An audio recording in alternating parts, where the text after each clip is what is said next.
2020 was a year that witnessed the world coming to a standstill and forced us all to adapt to a new way of life as the impact of the pandemic resonates globally. Here at the London College of Fashion on the BA Bespoke Tailoring course, we encourage and equip our students to be the drivers and innovators of the bespoke world as they prepare to be the voice of the future. The digital world has been catapulted into everyone's lives at an accelerated rate, and our lifestyle and dressing habits have been reshaped as many of us work remotely, redefining traditional approaches to the bespoke tailoring aesthetic. Since 2018, our second-year tailors have collaborated with Scabal for their industry project. We are delighted to provide opportunities for our students to link directly with industry during their studies, to aid their professional development and begin to establish their career aspirations.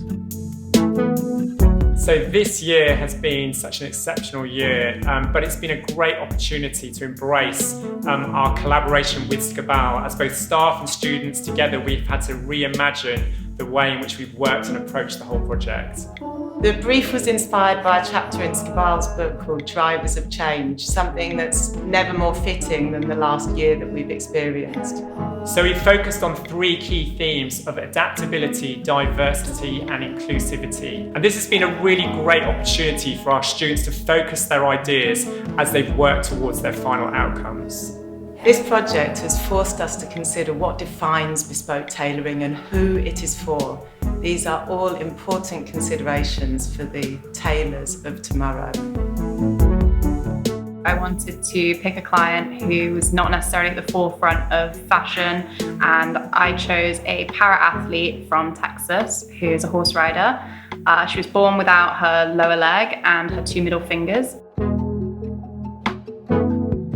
I initially wanted to design a collection of competition wear which would focus around her prosthetic and the difficulties of finding jodhpurs and jackets that work for her. My concept for this project is loss and hope. I get a lot of courage from the songs of one of my favorite Japanese musician called Kenshi Yonezu, and that is the reason why I chose him as my client.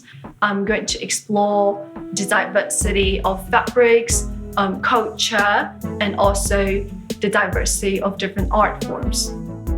She's a 25-year-old office worker who has been working from home since March 2020. She's been running her own business in central London for years now. Since working from home, she wanted something that she could wear during her Zoom calls, which was still professional, but she wanted it to really focus on comfort and ground her as an individual and representing her how she's comfortable and how she is at home. So as we embrace the challenge of working in home environments, our students have had to adapt and evolve their working practices and processes. And so therefore we've invited them to work in half scale. I was able to really easily hash out ideas and discard ones that weren't instantly striking. The size obviously meant that a huge amount of my details, so my seam placement, my curves, were a lot harder to achieve. With embroidery, because it's a lot smaller, you might not be able to fit the same amount of detail in there. Drafting and actually just making it a lot smaller than how you would usually make it.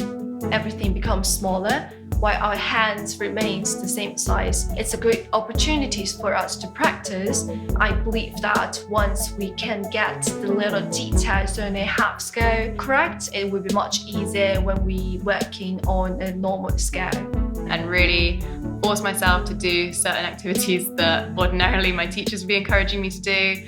But I think that it's taught me a lot of really valuable skills for the future. I think it's an absolutely fantastic opportunity because not only are we having people from the industry actually see our work, I think it's really motivated people to be the best that they can be and do the best that they can do. The remote learning helped me to work independently, and it also helps me to build up my confidence in my skills. We're really proud of the resilience and adaptability of our students and the work that's been produced for the project.